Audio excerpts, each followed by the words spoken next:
Enthalpy ये क्या होती है इसके बारे में समझते हैं हम लोग। तो आज का टॉपिक क्या है? Electron gain enthalpy. तो इसके बारे में थोड़ा आज समझते हैं कि किसी कहते हैं किनको। देखो, every metal have their tendency to lose electrons, that is why we call them metal, है ना।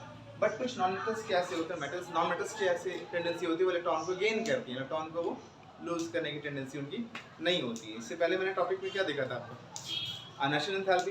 अनशन एंथैल्पी क्या हो रही थी, अक्रॉस द पीरियड इंक्रीज कर रही थी। और आपका अगर देखा जाए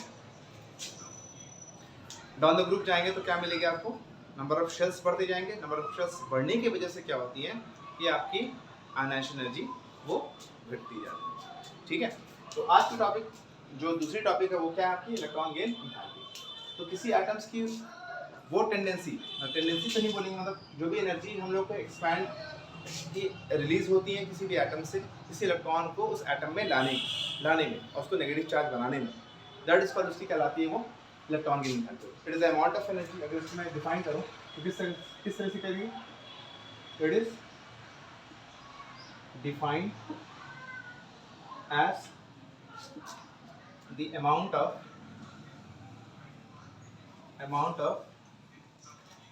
energy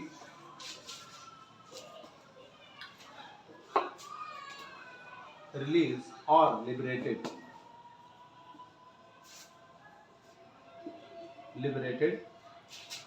when an electron is added to an atom to form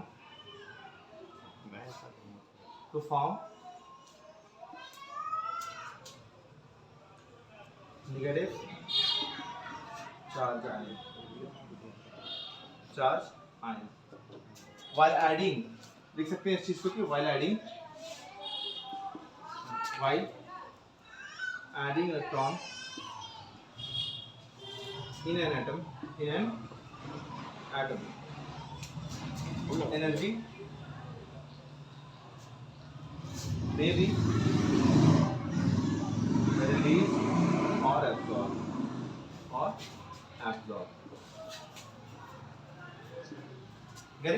कहने का मतलब ये हुआ इलेक्ट्रॉन गेन एंथैल्पी किसे कहते हैं। एंथैल्पी का मतलब मैंने बता चुका हूं आप लोगों की क्या चीज होती है, वो हीट।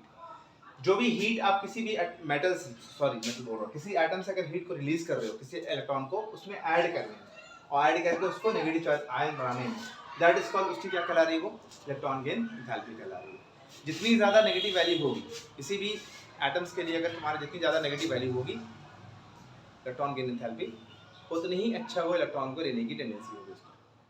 ठीक है, तो कहने का मतलब ये हुआ कि जितनी ज्यादा किसी एटम्स की इलेक्ट्रॉन गेन एंथैल्पी नेगेटिव होगी, नेगेटिव कहने का मतलब वो एनर्जी को रिलीज कर रहे हैं किसी एटम से, तभी तो वो क्या करेंगे, स्टेबलाइज करेंगे एटम को, क्या करेंगे, इलेक्ट्रॉन को लेकर के उसको अपने स्टेबलाइज करना चाहेंगे। ठीक है, तो नेगेटिव चार्ज एक्चुअली में तो एटम्स तो न्यूट्रल होते हैं, अब एटम न्यूट्रल है उसमें आप एक्स्ट्रा इलेक्ट्रॉन डाल रहे हो, तो इलेक्ट्रॉन डाले मतलब उसकी अनस्टेबिलिटी आएगी, उसको जितना एनर्जी आप रिलीज करोगे उसको, तो वो एटम्स में वो इलेक्ट्रॉन उतनी अच्छे से रह पाएगी, है ना। तो एक तो तुम्हारा क्या है कि नॉर्मली न्यूक्लियस अगर देखा जाए, अगर किसी एटम्स को देखा है तो होली इलेक्ट्रिकली न्यूट्रल होती हैं, जितने प्रोटॉन होते हैं उतने न्यूट्रॉन होते हैं, उतने इलेक्ट्रॉन होते हैं। ठीक है, अब इलेक्ट्रॉन अगर वहाँ पे अवेलेबल है, ठीक है, तो आप एक्स्ट्रा इलेक्ट्रॉन डाल रहे हो, आप किसमें, किसी एटम में अगर एक्स्ट्रा इलेक्ट्रॉन डाल रहे हो तो उसको जितने न्यूक्लियस में चार्ज होती हैं तो उसको ज़्यादा ही क्या करना पड़ेगा, अच्छे से रखना पड़ेगा, वरना क्या होगा, मतलब कि हाई अनस्टेबिलिटी को शो करेगा वो। ठीक है, तो उसके लिए क्या करना पड़ता है कि एनर्जी को रिलीज करनी पड़ती है। तो कभी कभी क्या होता है कि एक्स्ट्रा इलेक्ट्रॉन डालेंगे तो उसमें एनर्जी हमको ऐड भी करना पड़ता है। सपोज मैं किसी एग्जांपल को यहाँ सेट करता हूँ, समझाता हूँ। जैसे मान लो आपके पास क्या है, यहाँ पे आप क्या है, ये एक कोई भी एटम है, एटम में मैंने क्या किया, इस इलेक्ट्रॉन को इस तरह से शो किया और उसको मैंने क्या किया, एनर्जी यहाँ से रिलीज किया। एनर्जी क्या कर रहा हूँ, रिलीज कर रहा हूँ। जब एनर्जी रिलीज करोगे किसी एटम्स का तो इलेक्ट्रॉन आसानी से उसमें चली जाती है और वो क्या फॉर्म करती है, नेगेटिव चार्ज आयन बनाती है। क्या बनाती है, नेगेटिव चार्ज आयन बनाएगी। ठीक है, अब यही नेगेटिव चार्ज आयन को क्या कहते हैं, एनायन कहते हैं। क्या कहते हैं, एनायन कहते हैं। ठीक है, तो एनायन का फॉर्मेशन करने के लिए न्यूट्रल एटम से जो भी एनर्जी तुम्हारा क्या हो रहा है, का रिलीज हो रहा है, दैट इज कॉल्ड उसकी आयनाइजेशन एनर्जी कहलाती है। और कभी कभी क्या होता है, एनर्जी रिलीज ना होकर के एनर्जी एब्जॉर्ब भी होते हैं, तुम्हारे during the addition of electron in an neutral atom. ठीक है, तो उस कंडीशन में भी हम लोग क्या क्या कहेंगे, दोनों कंडीशन ले सकते हैं, रिलीज भी हो गया आपका, एब्जॉर्ब भी एनर्जी हो सकती है। जैसे O2 के फॉर्म में अगर देखा जाए, ऑक्सीजन के फॉर्म में, ऑक्सीजन को देखोगे एटम में अगर तुम इलेक्ट्रॉन को तुम ऐड कर रहे हो तो ऑक्सीजन पर नेगेटिव चार्ज बनाएगी। ठीक, नेगेटिव चार्ज बनाई। अब इस नेगेटिव चार्ज को मैं क्या कर रहा हूँ कि फर्दर एक इलेक्ट्रॉन को और ऐड करना चाह रहा हूँ। मतलब एक्चुअली में क्या होता है कि एटम्स क्या चाहती है कि अपने आप को नियर बाय इलेक्ट्रॉन्स जो कॉन्फ़िगरेशन होती है ना नोबल गैस की, उसकी उतने नंबर ऑफ इलेक्ट्रॉन की अगर उसको कमी हो रही है उतने इलेक्ट्रॉन को ऐड करना पॉसिबल होता है, उससे ज़्यादा करने में थोड़ा डिफिकल्टीज होती है। जैसे मान लो आपके पास फ्लोरीन डाल दिया है तो एक इलेक्ट्रॉन लेने की टेंडेंसी है, हमको काफ़ी फास्ट इलेक्ट्रॉन लेने की टेंडेंसी है, इलेक्ट्रॉन लेंगे कहाँ पहुँच जाएंगे, नोबल गैस के पास पहुँच जाएंगी, है ना। तो उसी तरह ऑक्सीजन है, ऑक्सीजन के पास 2 इलेक्ट्रॉन लेने की टेंडेंसी है, उसके पास 6 इलेक्ट्रॉन होते हैं अवेलेबल कहाँ, ऑटोनोमस शेल में। अगर ऑटोनोमस शेल में 2 तो उसमें मैक्सिमम टेंडेंसी कितनी है, 2 इलेक्ट्रॉन्स लेने की टेंडेंसी, तो 2 ले लेती है तो कहाँ पहुँच जाएंगी, नोबल गैस कॉन्फ़िगरेशन में पहुँच जाएंगी। और यही नोबल गैस में कॉन्फ़िगरेशन जब पहुँचती है कोई एटम नेगेटिव या पॉजिटिव चार्ज बनाती है, ठीक है, तो आपस में दोनों में अट्रैक्शन होता है। ठीक है, ये अट्रैक्शन वो क्या बनाती है, एक आयनिक बॉन्ड का फॉर्मेशन करती है।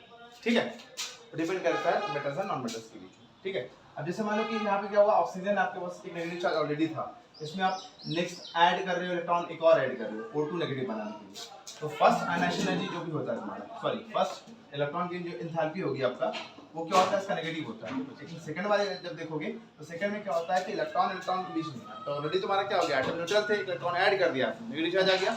अब इलेक्ट्रॉन को तुम डालोगे तो क्या होगा, इलेक्ट्रॉन इलेक्ट्रॉन में रिपल्शन होगा, इलेक्ट्रॉन इलेक्ट्रॉन में रिपल्शन होगी। अब ये रिपल्शन को खत्म करने के, कंपनसेट करने के लिए क्या करते हैं हम लोग, यहाँ पे जो इलेक्ट्रॉन की होती है एंथैल्पी, वो क्या करना पड़ता है, मुझे पॉजिटिव देनी पड़ती है, एनर्जी देनी पड़ती है ताकि इसका रिपल्शन कम हो और इलेक्ट्रॉन आसानी से इस एटम में आराम से चला जाए। तो उस कंडीशन में तुम्हारा सेकंड आयनाइजेशन एनर्जी जो तुम्हारी इस एटम्स की होगी वो कैसी होगी, वो पॉजिटिव होगी। नेक्स्ट तुम्हारा कौन है, फ्लोरीन। तो फ्लोरीन में भी अगर इलेक्ट्रॉन को ऐड करो तो क्या बनाएगी, फ्लोरीन नेगेटिव बनाएगी, क्या बनाएगी, फ्लोरीन नेगेटिव आयन बनाएगी। तो क्लोरीन में डालोगे तो क्लोरीन क्या बनाएगी, क्लोरीन नेगेटिव आयन। इस तरह जितने सारे हाइड्रोजन्स हैं, हाइड्रोजन्स क्या है, single negative charge ions, cations, anions बनाते हैं वो, है ना। ब्रोमीन के लिए भी क्या होगा तुम्हारा, ब्रोमीन के लिए एक नेगेटिव और आपका आयोडीन के लिए भी एक नेगेटिव। इस तरह से दिखा सकते हो इलेक्ट्रॉन को, यहाँ पे कोई प्रॉब्लम नहीं है, Br है, Br है, Br है और Br है। ठीक है, तो यहाँ से आपकी ये टॉपिक क्लोज होती है। ठीक है, इसके बाद नेक्स्ट टॉपिक आपका क्या है, इलेक्ट्रोनेगेटिविटी। ठीक है, ओके, नेक्स्ट टॉपिक आपकी क्या चीज़ है, इलेक्ट्रोनेगेटिविटी। अब ये इलेक्ट्रोनेगेटिविटी क्या होती है इसके बारे में हम लोग देखते हैं। किसी भी एटम्स की वो टेंडेंसी जो अपने दूसरे एटम के साथ जब बॉन्डिंग करती है तो एक एटम दूसरे एटम्स के इलेक्ट्रॉन को अपने तरफ पुल करती है। ये पुल करने की टेंडेंसी क्या कहलाती है, उसकी इलेक्ट्रोनेगेटिविटी। जितनी अच्छी ज़्यादा, जितनी किसी एटम्स की अगर हमारी इलेक्ट्रोनेगेटिविटी अच्छी होगी, मतलब वो इलेक्ट्रॉन क्या करेगा, वो एटम क्या करेगी, दूसरे एटम्स के इलेक्ट्रॉन को अपने तरफ पुल करेंगी, दैट इज कॉल्ड कहलाती है उसकी इलेक्ट्रोनेगेटिविटी। अब इसको मैं डिफाइन करता हूँ, तो क्या बोल रहा हूँ मैं, it is the tendency of an atom to attract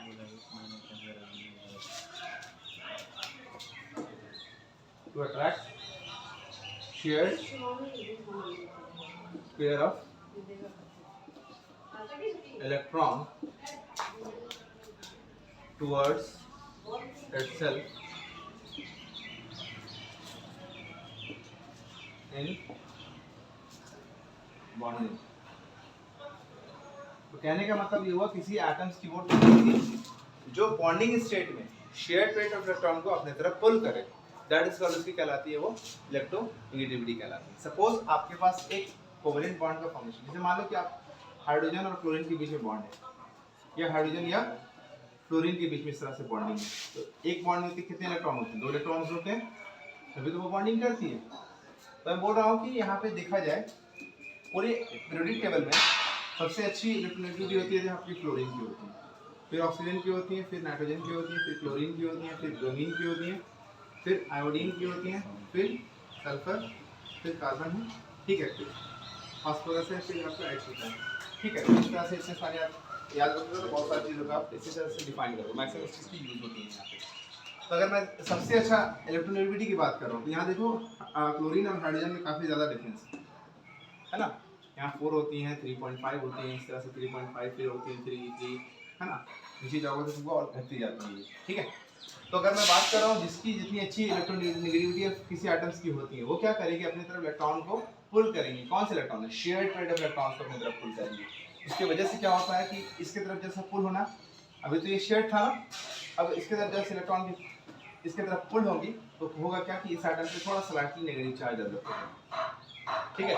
और इस इलेक्ट्रॉन की इस एटम से यहाँ से पुश होना, मतलब यहाँ से निकल रही है ना इस तरह से, अगर इधर जा रही है तो इसमें क्या होता है, स्लाइटली नेगेटिव चार्ज यहाँ पे थी, यहाँ पे तुम्हारी जैसे इसके opposite charge positive charge develop होती है, ठीक है। अब जैसे यहाँ फ्लोरीन है, तो फ्लोरीन में भी तुम्हारा क्या होगा, मोस्ट नेगेटिव आइटम है, तो होगी क्या यहाँ पे, इस तरफ से इलेक्ट्रॉन शिफ्ट करेंगे। अब शिफ्टिंग की वजह से क्या होगा तुम्हारा, यहाँ पे तुम्हारा स्लाइटली नेगेटिव चार्ज और स्लाइटली पॉजिटिव चार्ज डेवलप होती है। तो इस तरह से आप कह सकते हो कि किसी भी दो एटम्स के बीच में अगर बॉन्डिंग है, एक एटम की अगर तुम्हारी इलेक्ट्रोनेगेटिविटी ज़्यादा है, वो क्या करेंगे, दूसरे एटम्स के इलेक्ट्रॉन को अपने तरफ पुल करती हैं, और पुल करने की वजह से इसमें कुछ slightly negative slightly positive charge develop होते हैं। यही टेंडेंसी कहलाती है इसकी इलेक्ट्रोनेगेटिविटी, ठीक है। जैसे जैसे तुम अक्रॉस द पीरियड चलोगे तो वहाँ क्या होगा, electronegativity toward the periods increase करती है, डाउन द ग्रुप तुम्हारी क्या करेंगे, वो डिक्रीज करेंगे। तो नॉन मेटेलिक कैरेक्टर जैसे जैसे बढ़ता जाता है वैसे वैसे तुम्हारी इलेक्ट्रोनेगेटिविटी भी इसकी बढ़ती जाती है, उसके इलेक्ट्रॉन को अपने तरफ पुल करने की टेंडेंसी बढ़ती जाती है उसकी, ठीक है। दैट इज कॉल्ड इलेक्ट्रोनेगेटिविटी कहलाती है। अब जितने सारे टॉपिक्स को पढ़ाया है उसको चलो समराइज करते हैं और समझते हैं कि पीरियड्स और हमारे ग्रुप में हर एक टॉपिक में जितने सारे डिस्कशन किए गए उसमें आपको कैसे कैसे उनमें ट्रेनिंग पीरियोडिक ट्रेंड्स में किस तरह से आयनाइजेशन एनर्जी, इलेक्ट्रॉन की enthalpy, atomic radius, metallic property को वैरी करती है, इसके बारे में सुनो ध्यान से। सबसे पहला देखो, इस तरह से अगर मैं फिगर बनाऊं पीरियोडिक टेबल का, तो आप देखोगे इस तरह से,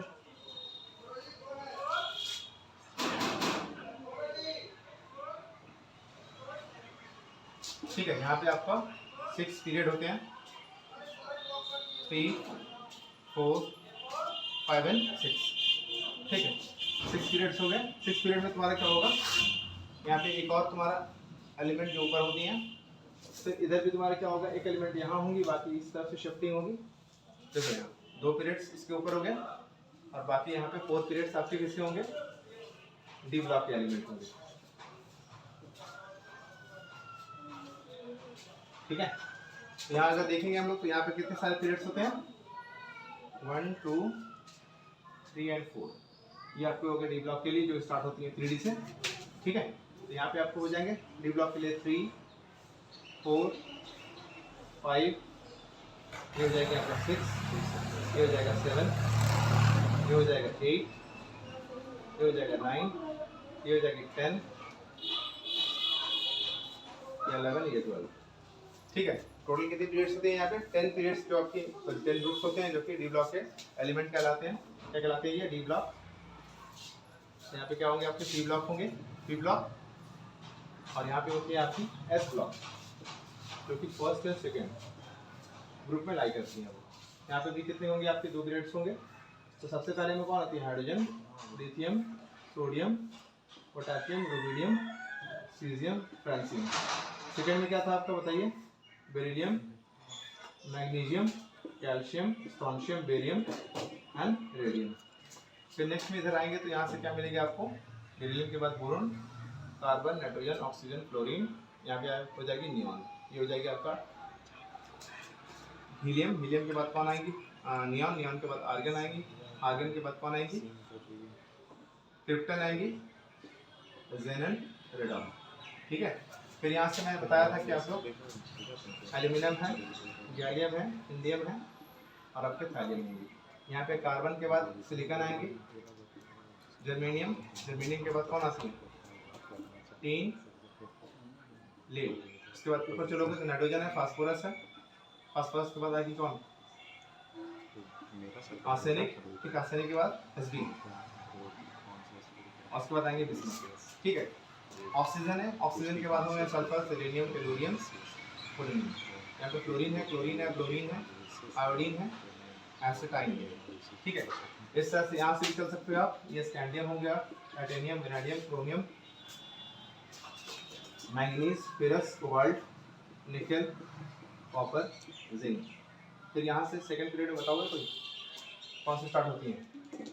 एटीएम, जरा निभाना, मौत तक, रुकावटें,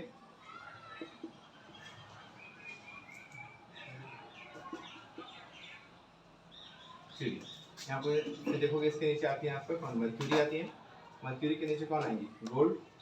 ठीक है, यहाँ भी बताया था मैंने आपको, याद रखने का तरीका, लैंथेनम, हाफियम, है ना, लाफ्ता वरना है उस इरिटेटिंग पोपट के साथ। और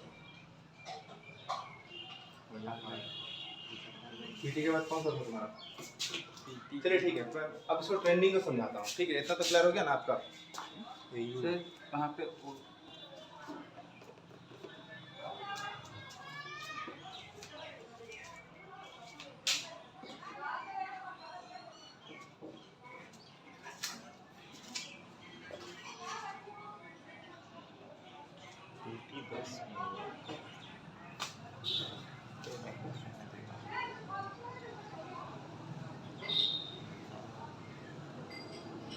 एक चीज छूट रही थी यहाँ पे, ये तुम्हारी यहाँ पे छूट रही थी, लहफ्ता व लहफ्ता। ठीक है, वरना है ना हमारी बस। फिर रेटिंग, ये पीडी है, ये पीडी। ठीक है, तो यहाँ से मैंने सिर्फ आपको सिखाया, इस तरह से लिख सकते हो आराम से पीरियोडिक टेबल को।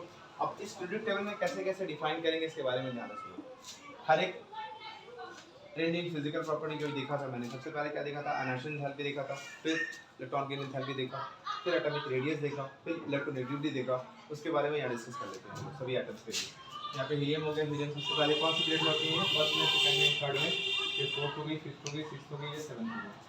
ठीक है, तो इसके अकॉर्डिंग अगर देखा जाए, अगर मैं डाउन द ग्रुप चल रहा हूँ, डाउन द ग्रुप जाऊँगा तो क्या मिलेगी? आयनाइजेशन एनर्जी आपकी डिक्रीज करेगा। एटॉमिक रेडियस क्या होगा आपका इसके अकॉर्डिंग?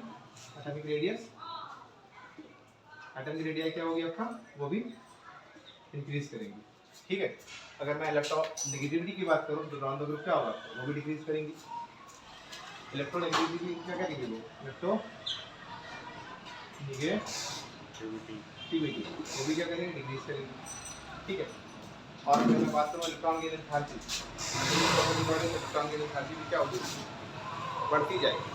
ठीक है, तो अगर चलोगे आप इस तरफ से, इस तरफ फॉलो करोगे तो यहाँ से मेटालिक कैरेक्टर क्या होता है आपका? इसमें कह सकते हैं हम लोग कि metallic character, metallic character increases, इस डाउन द ग्रुप जाओगे तो आपकी मेटालिक कैरेक्टर बढ़ती जाती है। ठीक है, और जिस इसके अपोजिट में इस तरह से एरो चलोगे, इसके जस्ट अपोजिट में एरो चलाओगे तो क्या होगी? आपकी नॉन मेटालिक कैरेक्टर क्या होगी? नॉन मेटालिक कैरेक्टर वो क्या होंगे आपका? इंक्रीज करेंगे। क्या करेंगी? इंक्रीज करेंगे। ठीक है, तो इस तरह से वो इंक्रीज करेगी। और मैंने क्या बताया था? इसके अलावा मेटालिक और नॉन मेटालिक कैरेक्टर बढ़ गए।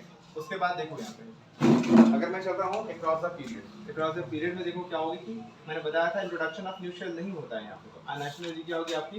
ये भी बढ़ेगी, और इसकी वजह से बढ़ने की वजह से क्या होती है? एटॉमिक रेडियस, एटॉमिक रेडियाई आपकी क्या होती है? हर एक एलिमेंट के लिए वो क्या करेंगी? वो डिक्रीज करेंगी। क्या करेंगी? Decrease, because of effective nuclear charge. क्या होती है? इफेक्टिव न्यूक्लियर चार्ज की वजह से क्या होती है? एटॉमिक साइज डिक्रीज करती है, आयनाइजेशन एनर्जी बढ़ती जाती है। तो आज के टॉपिक में आप लोगों को समझ में आया होगा। सबसे पहला टॉपिक क्या था आपका? Electron gain enthalpy. Electron gain enthalpy मैंने समझाया था आपको कि amount of energy required to remove an electron from the isolated gaseous atom. तो जैसे जैसे साइज बढ़ती जाएगी वैसे वैसे इलेक्ट्रॉन की टेंडेंसी निकालने की उसकी क्या होती है? बढ़ती जाती है एटम्स की, उसकी आयनाइजेशन एनर्जी डिक्रीज करती है। एटॉमिक साइज क्या होगा? Due to introduction of new shells atoms, the atomic size of that particular group down the group increases and the electronegativity decreases. That's all for today's class. Thank you. Have a marvelous day.